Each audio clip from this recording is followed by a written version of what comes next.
अब हम लोग हीटिंग इफेक्ट ऑफ करंट से रिलेटेड दो एग्जाम्पल्स करेंगे जो कि एनसीईआरटी में आप देखेंगे तो 16 एग्जाम्पल के फॉर्म में दिए गए है ना। तो जो पहला एग्जाम्पल है इसमें कहा गया है an electric iron consumes energy at a rate of 840 watt when heating is at the maximum rate, ठीक, and 360 watt when heating is at the minimum rate. तो जो रेट है हीटिंग का वो मिनिमम मैक्सिमम कैसे हो रहा है? एक्चुअली में जब आयरन जो है वो जब हीट होता है, इलेक्ट्रिक आयरन जो है जब हीट होता है तो उसका टेम्परेचर बढ़ता है ना। जब टेम्परेचर बढ़ता है तो उसका रेजिस्टेंस भी बढ़ जाता है और रेजिस्टेंस बढ़ने की वजह से जो है सर्किट में करंट कम हो जाएगा। करंट कम हो जाएगा तो हीटिंग का रेट जो है वो भी कम हो जाएगा, ठीक। तो रेजिस्टेंस जो है एक्चुअली में हीट इलेक्ट्रिक आयरन का वो चेंज हो रहा है ना। तो जब इसका रेजिस्टेंस मिनिमम होगा तो करंट मैक्सिमम होगा और हीटिंग का रेट मैक्सिमम होगा। फिर जब इसका रेजिस्टेंस मैक्सिमम हो जाएगा, बहुत ज़्यादा रेजिस्टेंस हो जाएगा, तो उस केस में क्या होगा, करंट सर्किट में मिनिमम होगा और हीटिंग का जो रेट है वो भी मिनिमम होगा। तो इसी कॉन्सेप्ट को हम लोग यहाँ पर यूज करेंगे। क्वेश्चन में आगे क्या बताया गया उसको मैं बताता हूँ। The voltage is 220 volt, what are the current and resistance in each case. तो पहला वाला केस जो है जब हम बात कर रहे हैं मैक्सिमम रेट की, हीटिंग रेट जो है वो मैक्सिमम है, तो P मैक्सिमम मतलब रेट जो है हीटिंग का वो मैक्सिमम है। इसको हम लिख सकते हैं V इंटू आई। V जो है 220 है। अगर पावर या हीट जो है, हीटिंग का रेट अगर मैक्सिमम है तो करंट भी मैक्सिमम होगा। तो यहाँ से हम लोग I मैक्सिमम की वैल्यू निकाल सकते हैं जो कि आएगा P maximum divided by V। तो P मैक्सिमम यहाँ पर दिया गया है, देखेंगे 840 वाट और जो V है वोल्टेज जो है वो है 220 वोल्ट। तो यहाँ से आंसर आएगा 3.82 एम्पियर। ये जो है मैक्सिमम करंट फ्लो करेगा हीटर से, है ना। अच्छा, जो इलेक्ट्रिक आयरन है वहाँ से जो है 3.82 जो है मैक्सिमम करंट फ्लो करेगा। तो इसी केस में जब करंट मैक्सिमम है तो मैंने कहा कि रेजिस्टेंस जो है वो मिनिमम होगा। वो कैसे पता करेंगे? तो ओम्स लॉ कहता है कि जो V है वो I इंटू R होता है। तो जब करंट मैक्सिमम होगा तो R जो है वो मिनिमम होना चाहिए क्योंकि वोल्टेज फिक्स्ड है ना। तो इस केस में मिनिमम रेजिस्टेंस का वैल्यू हम लोग पता करेंगे, यह आएगा V divided by I maximum. तो V दिया गया है 220 वोल्ट और करंट आया है 3.82 एम्पियर। तो ये आ जाएगा फाइनली 57.60 ओम, है ना। इसके बाद आते हैं दूसरे वाले केस में। दूसरे वाले केस में जब मिनिमम हीटिंग रेट है, मिनिमम रेट, तो उस केस में जो रेट है वो मिनिमम है। Minimum rate is equal to V into minimum current. जब रेट मिनिमम होगा तो करंट भी मिनिमम होगा क्योंकि वोल्टेज जो है वो फिक्स्ड है। तो यहाँ से हम लोग मिनिमम करंट का वैल्यू पता कर सकते हैं।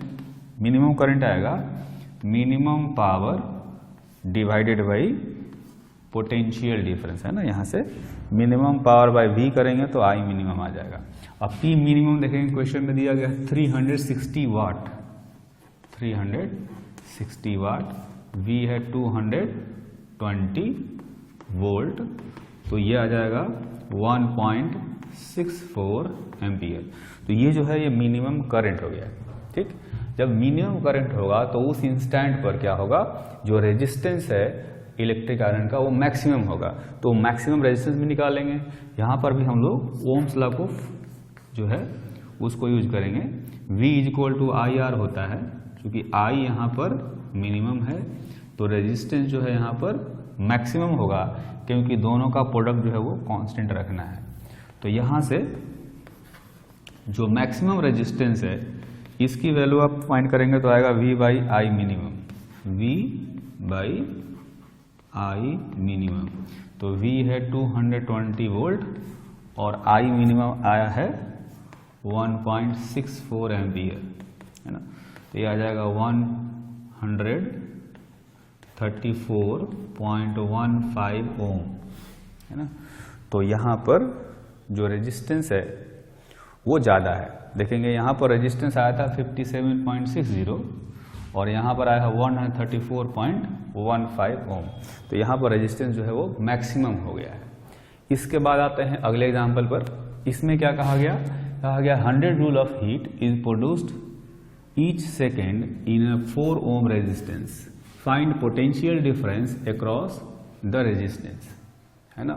तो हमें पता है कि जो हीट होता है उसको हम लिखते हैं I square R into T, है ना। तो ये कहा गया कि इतना जूल हीट 1 सेकेंड में प्रोड्यूस हो रहा है। तो अगर मैं रख देता हूँ T का वैल्यू 1, R का वैल्यू क्वेश्चन में 4 दिया है, is equal to I square और H दिया गया है 100। तो यहाँ से मैं करंट का वैल्यू पहले निकाल सकता हूँ। करंट का वैल्यू आएगा 100 डिवाइडेड बाई 4 का रूट, यानी कि 25 का रूट, तो ये हो जाएगा 5 एम्पियर।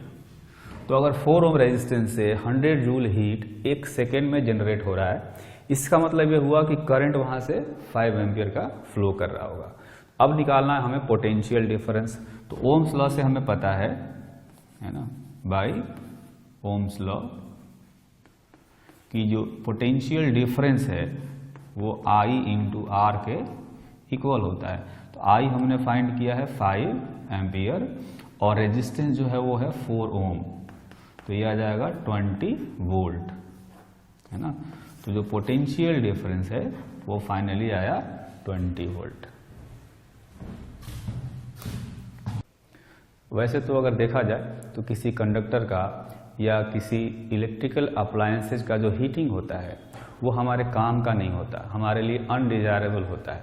लेकिन कई ऐसे जगह भी होते हैं, ऐसे अप्लायंसेज होते हैं जिनमें इस हीटिंग इफेक्ट ऑफ करंट का जो कॉन्सेप्ट है वो यूज में आता है ना। तो अभी हम लोग यहाँ पर यही जानने वाले हैं कि हीटिंग इफेक्ट ऑफ करंट का क्या प्रैक्टिकल एप्लीकेशंस हो सकते हैं, है ना।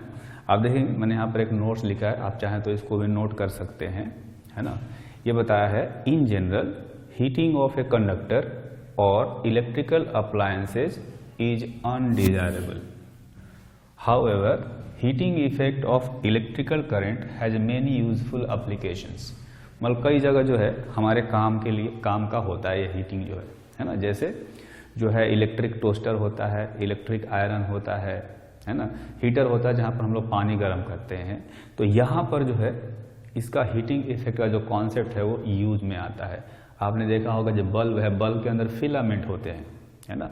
तो फिलामेंट से लाइट कैसे निकलता है, वहाँ भी क्या होता है उस फिलामेंट का जो है कुछ रेजिस्टेंस होता है, वहाँ से करंट पास कराया जाता है, तो उसका टेम्परेचर बहुत ज़्यादा बढ़ जाता है।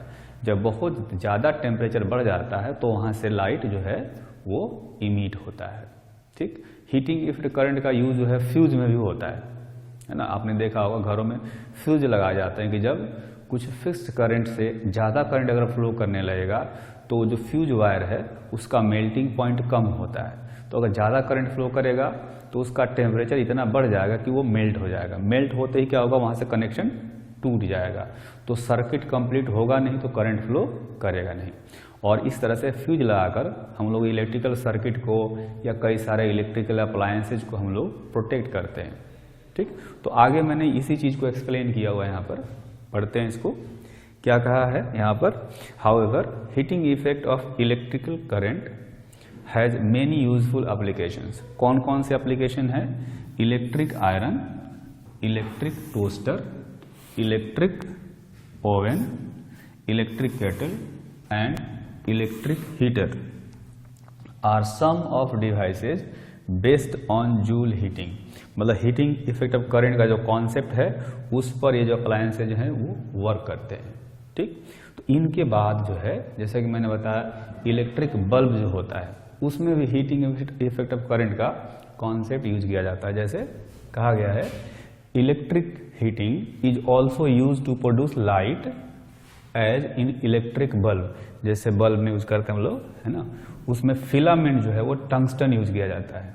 टंगस्टन एक मेटल है ना, और टंगस्टन मेटल का यूज किया जाता है फिलामेंट को बनाने में। तो फिलामेंट का जो मेटल होता है वो टंगस्टन ही क्यों होता है? क्योंकि टंगस्टन का जो मेल्टिंग पॉइंट है वो काफ़ी हाई होता है ना, क्योंकि उसको बहुत ज़्यादा हीट करना होता है। जब तक बहुत ज़्यादा हीट होगा नहीं तब तक लाइट निकलेगा नहीं, है ना। अगर कम हीट से ही अगर कोई मेटल मेल्ट हो जाए तो उसको हम लोग यूज नहीं कर सकते। टंगस्टन का मेल्टिंग पॉइंट बहुत ही ज़्यादा होता है, तो जब भी बहुत इसका टेम्परेचर बढ़ जाता है तो भी ये मेल्ट नहीं होता, लेकिन जो है ये लाइट इमिट करता रहता है। जब बहुत ज़्यादा ज़रूरत से ज़्यादा हीट हो जाता है तो आपने देखा होगा फिलामेंट जो टूट जाता है और बल्ब हम लोग कहते हैं कि बल्ब जो है वो फ्यूज हो गया है ना। इसका मतलब है उसकी ज़रूरत से ज़्यादा हीटिंग हो गई थी, है ना। तो यहाँ पर क्या कहा गया है? Tungsten is used as filament as it has very high melting point that is 3380 degree Celsius. It retains as much of heat generated as is possible. मतलब जितना ज़्यादा हीट प्रोड्यूस हो सकता है सारे हीट को वो रिटेन करता है। रिटेन इसलिए करता है क्योंकि उसको अपना टेम्परेचर बढ़ाना है ना। तो चूंकि सारा हीट को वो रिटेन कर लेता है इसलिए उसका टेम्परेचर बढ़ता है, और जब टेम्परेचर ज़्यादा हो जाता है तब जाकर के लाइट इमिट होता है ना। तो it retains as much of heat generated as is possible so that it gets very hot and emits light. Bulbs are filled with chemically inactive nitrogen and argon. Argon तो वैसे ही जो है inactive gas होता है, तो ये जो है एक दूसरे से रिएक्शन नहीं करते। नाइट्रोजन और आर्गन जो है वो एक दूसरे से रिएक्शन नहीं करते हैं, लेकिन क्या करते हैं कि जो फिलामेंट है उसका लाइफ को बढ़ा देते हैं, मतलब वो जल्दी फ्यूज नहीं होता। तो इसलिए नाइट्रोजन और आर्गन गैस जो बल्ब के अंदर भर दिया जाता है।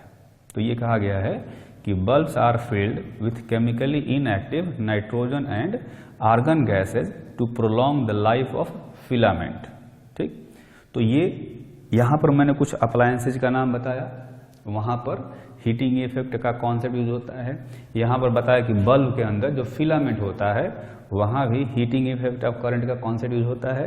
एक और जगह बताया था मैंने थोड़ी देर पहले कि फ्यूज में यूज करते हैं हम लोग, है ना। Another use of joule heating is in fuse. Fuse का यूज किस लिए होता है? व्हिच इज, और कह सकते हैं which protects the appliances and circuits by stopping the flow of high current.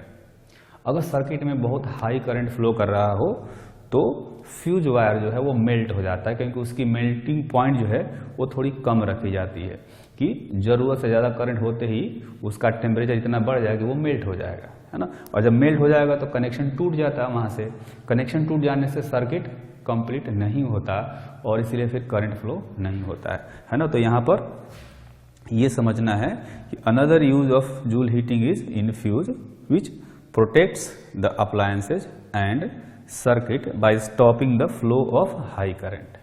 ठीक, अब फ्यूज की प्रॉपर्टी क्या होना चाहिए? जो फ्यूज वायर है उसकी क्या प्रॉपर्टी होनी चाहिए? यहाँ बताया गया है fuses are made of wires of metals of appropriate melting point.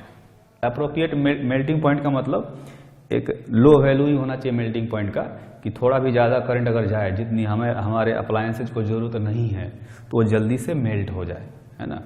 और जैसे टंगस्टन का बहुत हाई मेल्टिंग पॉइंट था, अगर टंगस्टन को यूज कर देंगे तो बहुत ज़्यादा हाई करंट भी वहाँ से फ्लो करता रहेगा, हमारे अप्लायंसेज खराब हो जाएंगे लेकिन फ्यूज खराब नहीं होगा, है ना।